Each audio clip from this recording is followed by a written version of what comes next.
So in this video, we are going to be thinking about what it is like to teach and give lessons in Powerhouse. If you've never done it before, then that's okay. We all had to start somewhere.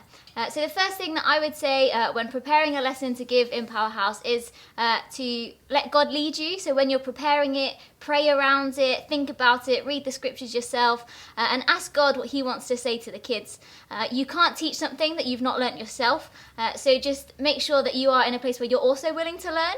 Be excited about what you're teaching about. If the kids don't think that you're excited, if they think that you're uninterested by what you're saying, then they're not going to be interested either. So let God teach you in the process, and then be excited that you have the opportunity to share that with the kids.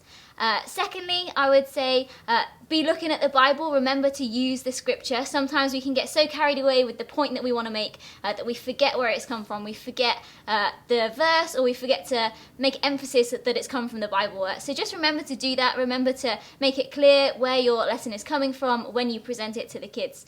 But you don't have to do that in a really boring way. You don't have to just stand there and read it and them listen to you. There are so many different ways that you can tell Bible stories.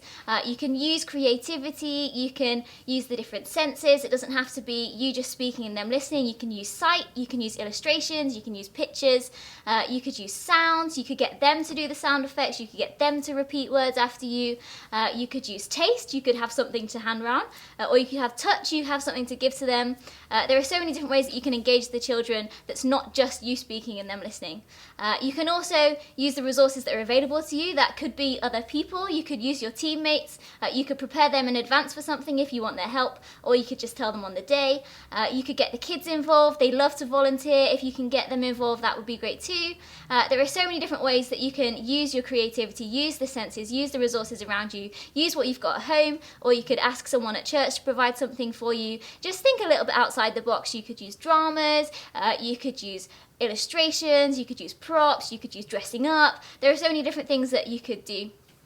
So just be confident in yourself when you do it. Everyone is going to teach differently, everyone is going to lead differently, and that's okay. But as long as you know that you are delivering a message that God has given to you first, then just be trusting that He is at work in the kids' lives, in the kids' hearts. Be praying that He will open their hearts to listen to what it is that you're saying. Be praying that the Spirit is moving in them. It's not fully your responsibility for them to completely understand everything, because it's God's word and it's His message, so you can trust Him with it too.